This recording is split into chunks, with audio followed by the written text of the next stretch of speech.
Welcome back. Paul Ferguson here with Richard Beaupre to take a look at a game played earlier on today. The Canadians against the Austrians.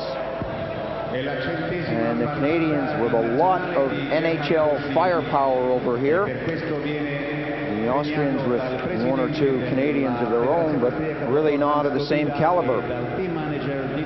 The Austrians had a good result in their first game, 2-2 against Germany. And the Canadians beat the Italians 4-1.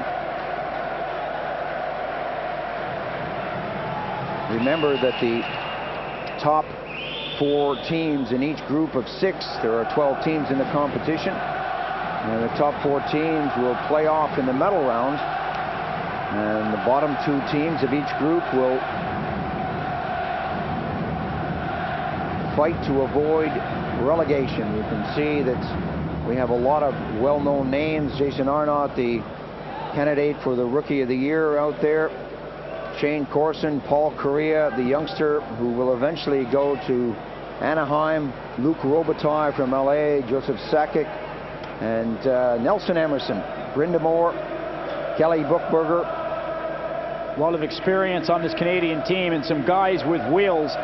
Watch players like Nelson Emerson go up and down the ice. Austria with a hard-hitting team, but I really don't think they're going to be a match for the Canadians. Sutnik is going to be in goal. Linder is a good hard-hitting player. Lansinger, nice little playmaker. Michael Shea, Robin Doyle back on the defense. 2 Canadian Austrians. Crump can make things happen. Dieter Kalt is a guy that we like, along with Manfred Mira. But have they got the depth to go with the Canadians? Canadians playing from left to right, as that's pumped all the way into the corner. Nashim, one of the goal scorers in the first game, feeds it up to Pushnik. Richardson takes his man out of the play as Nashim goes in, and the Canadians try to get back over the blue line. Verbeek right in front. The one-timer there from Sanderson is goal number 1 for the Canadians. Pat Verbeek, a known playmaker in the NHL, makes the most of this opportunity. The Austrians unable to clear. He feeds the puck over to Jeff Sanderson, who neatly puts that past the goaltender. Sutnik beaten for the first time in this one, but it won't be the last time.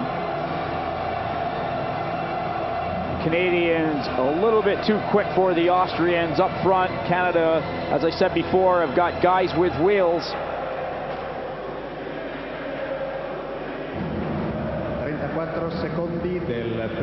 Arnott goes into the face-off circle, looking to try to get it back to Dulles. As Correa works out there with him. This Paul Correa is just a wonder boy, only 5'9", and he's destined for a big future in the National Hockey League.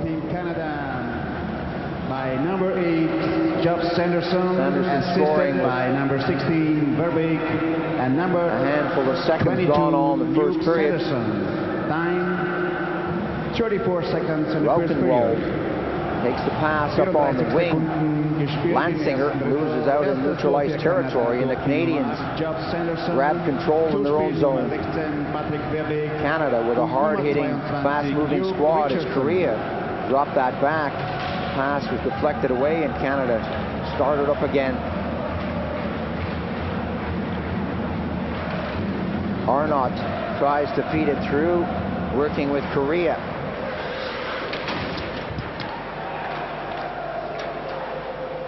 Shea gets it out of the zone. Bergevin. Another pass by Bergevin, and that's fed right through. Richardson looking for something to happen in front. Racine can't get a handle on it. And Stéphane Fizet is tested really for the first time in the game. The Austrians putting a couple of passes together, coming down the ice. Bizet gets a piece of it and then has to hold on for the face-off. Sanderson shoots that in. The loose puck bobbles away from the Canadians. Lansinger. Shot deflected away as the Austrians broke down on Fize. Raukenwald unable to collect the goal that they desperately need in this game.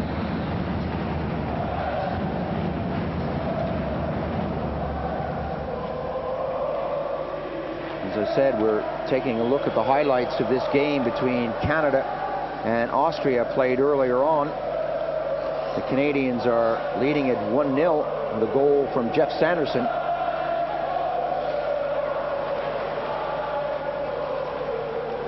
The Austrians not getting a lot of shots on the Canadian goal. Powerful offensive display as the Canadians throw the puck around. Sakic got that over to the far side. That comes back to Racine. The shot eventually ends up on Emerson's stick, and he puts it behind Sutnik. The Austrians just not quick enough to react. Emerson putting a lot of pressure on. The puck going back to Racine. Racine directs it to the net. The first save is there, but Nelson Emerson very alertly pounces on the puck and has the second Canadian goal.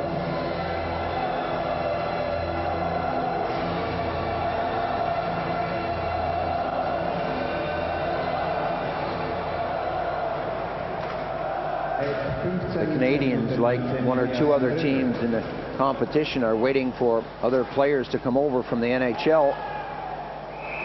A shot coming in from Jason Arnott.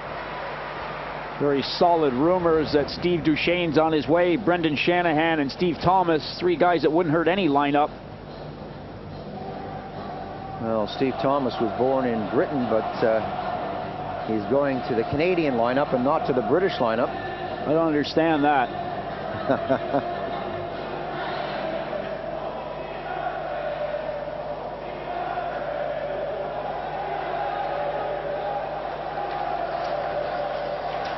Well, I think one or two people on the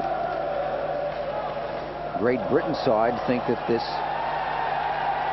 Austrian team is going to be a pushover, but they're a very physical, hard-hitting team. What they lack in probably basic skills, they make up for in enthusiasm and hard work. You're exactly right, Paul. When the Brits play the Austrians, that is going to be a bruiser of a game. Both teams really like to play the physical game, and the Austrians don't shy away from anybody.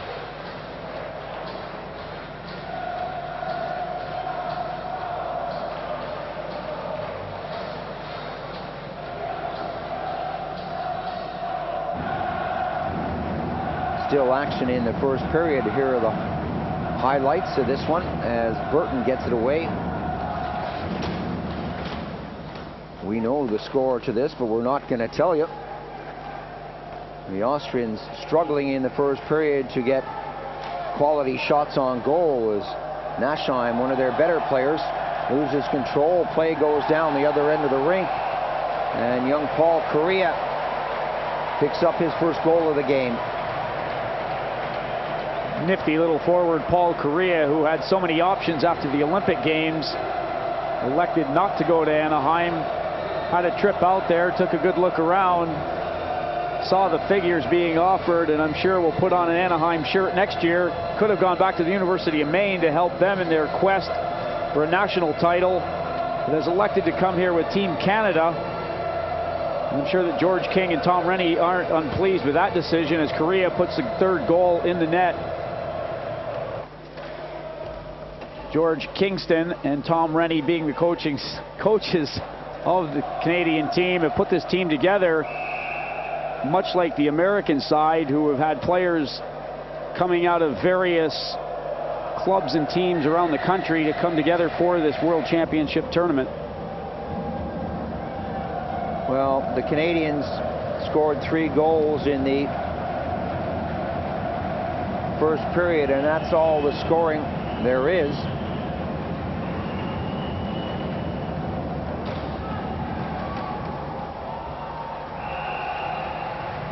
Almost right at the whistle, the goaltender goes up and makes a save, but the Canadian goal not really that threatened by the Austrians. Shot upstairs, and Stéphane Fiset hangs on to that.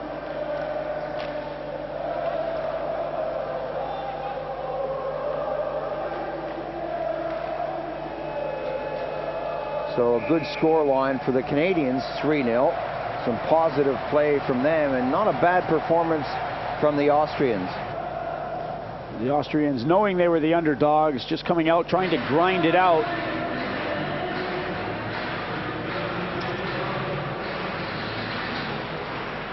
There was no scoring in the second period, so we now move on to the third. As I said a couple of times, we're watching the highlights of this game between Canada and Austria played earlier, and we are not attempting to give you play-by-play action. The Canadians, we know, dominated the first, unable to pick up points in the second, made up for it in the third. Korea again involved in the action. He scored the last goal in the first and the first in the third. Spin around shot by Arnaud. Korea always around the goal, not very big, but hit him if you can. Gets a lucky break as Shea's skate appears to get in the way. Sutton once again forced to pull the puck out of the back of the goal as the Canadians have their fourth goal of the game. Arnaud was wide open. If it hadn't gone in, it would have come his way, and Arnaud would have put it in, I'm sure. 4-0 the score. The Canadians extending their lead and having a good time out there, throwing the puck around.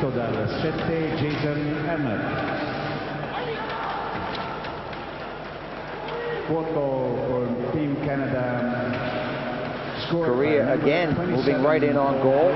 This time he sets it up, and that's number 5. Sitter was involved. Arnaud was out there. What else can you say about this guy, Korea? He's got 2 goals in the game, and he plays provider there. A nice touch by Brindamore to put that one away.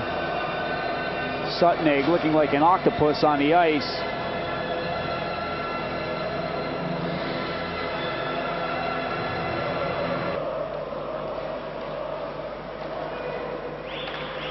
Power play situation with the Canadians in control here. 5-0 the score, and still a lot of time to play in the hockey game.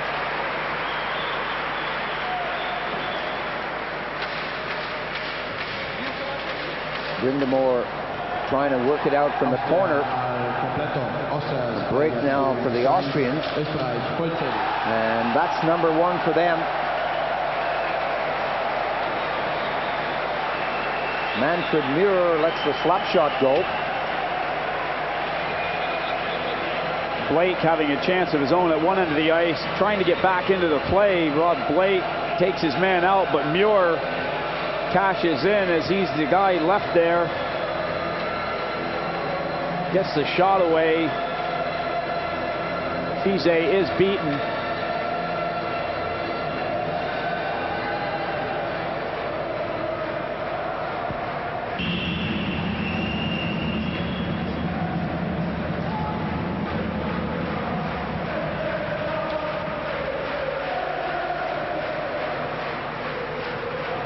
The Austrians continued to apply the pressure, or to apply pressure rather, whenever they could, but the Canadians gave them few opportunities. Verbeek played with the puck as the Canadians killed off a penalty. Rob Blake showing why he's one of the top defensemen in the National Hockey League. Canada is playing at full strength.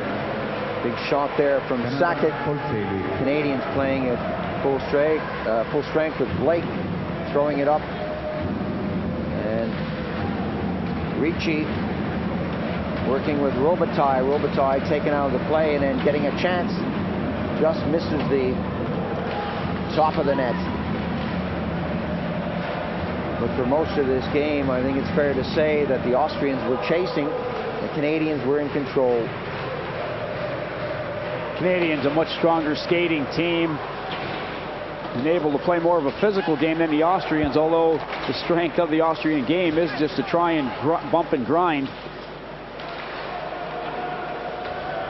Gives you a chance to see the moves that guys like Korea and Brindamore have. They're so smooth with the puck. Brindamore coming way back to his own goal to do some defensive stuff out there. And again, it's Brindamore in neutralized territory trying to set up a shot on goal.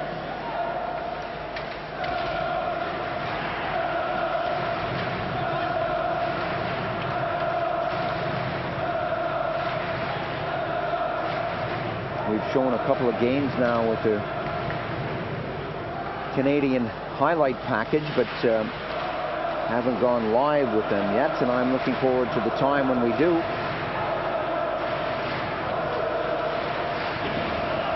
Doyle, another Canadian on that Austrian team, working hard, can't do anything with it. Doyle from behind the net, and again it's Brindamore. Brindamore looking for a rest now as he gives it to Korea, the pass up the middle. And Verbeek taken out of the play as Crump comes back. Gunther, the big Austrian defenseman, providing a lot of interference in there, and the Austrians again take it down the ice, this time with Ulrich, but just flip it into the corner. The Austrian style is very similar to the Canadian style, a dump and run game, but the Austrians really don't know how to complete it. They flip it in and they very rarely get to it. They're flipping it in against defensemen who are a lot faster and a lot sharper at turning. And they are used to seeing in Europe.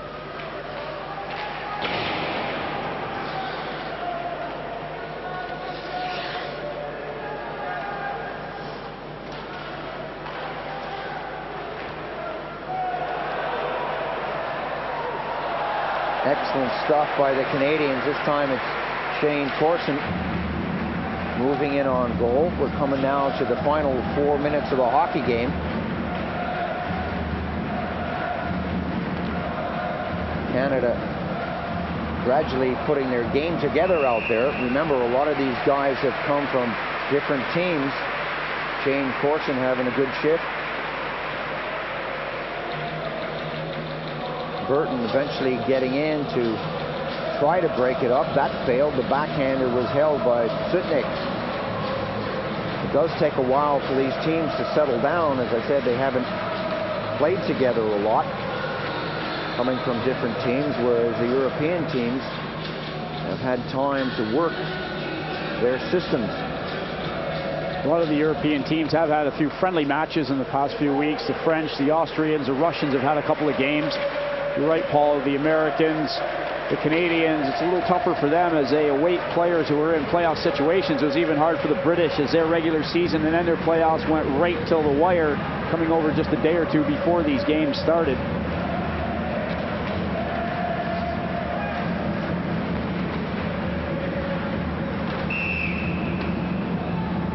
Tomorrow is day 3, and that sees Great Britain against Germany, USA against Norway, Russia against Italy, and Sweden against Finland. That'll be the top game of the day, I would predict, and I would predict that it's not going to be easy for either team. Sweden and Finland, the classic Scandinavian battle.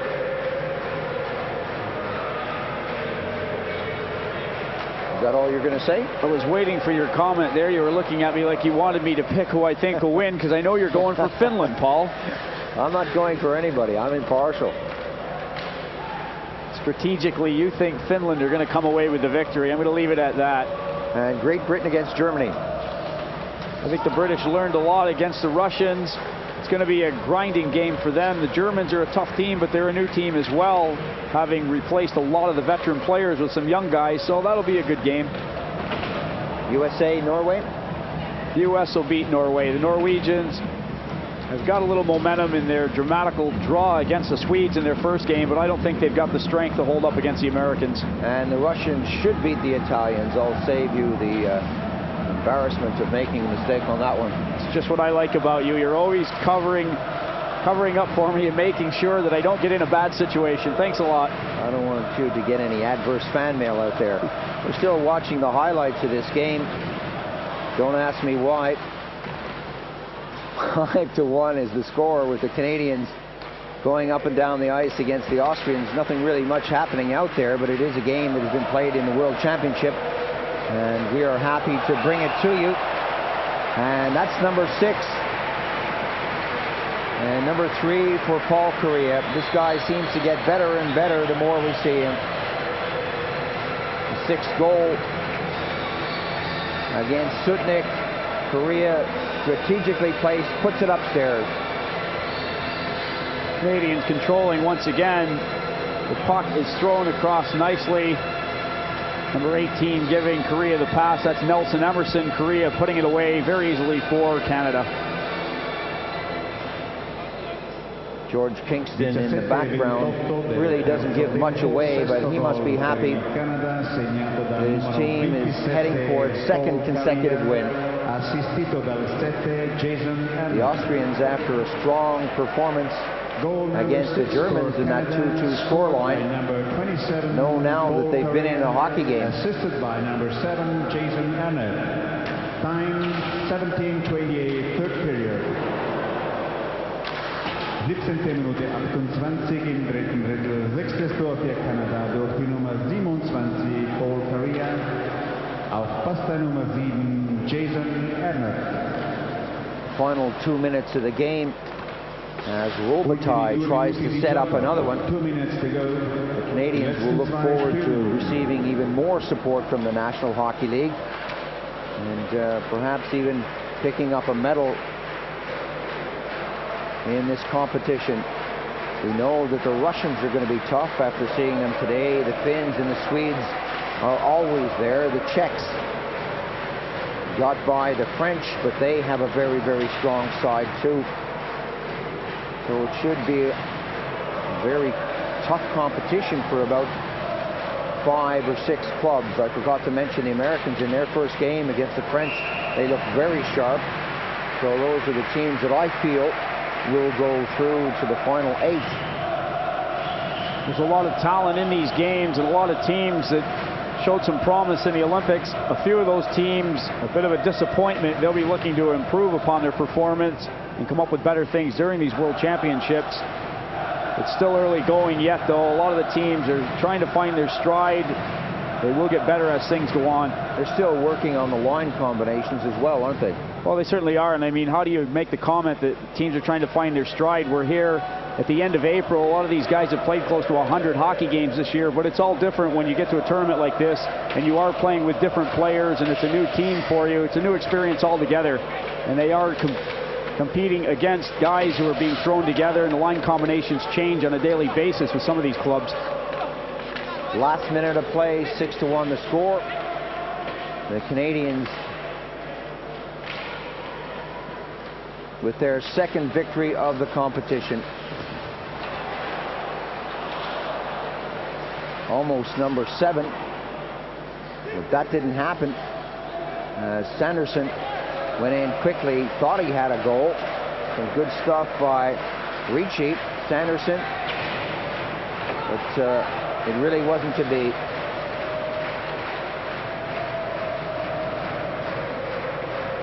Continuous pressure right up until the final buzzer.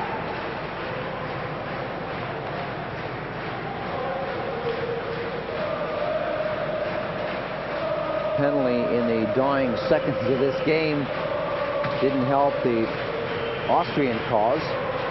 And Pusnik goes to the box, and the Canadians have the power play, but it's all academic, because this one is in the history books. The referee had to take his pick. It was either Pusnik for holding or Hohenberger for molesting behind the goal. The two of them just doing anything they could do to try and stop the Canadians. The Canadians just comfortably toying with the Austrians at this point. Coach Ken Tyler, wearing his wide-awake jackets, knows that the Canadians are just that bit too strong for his team, but he still has a chance. There are weaker teams in the competition, and they can still stay up in the competition in Pool A. But someone has to be relegated, and that's what this competition is all about, as well as winning medals. See who goes down to Pool B, because the Swiss are coming up. An excellent crowd turned out to see this one. A lot of Austrian support and a lot of Canadians at the various bases throughout Europe.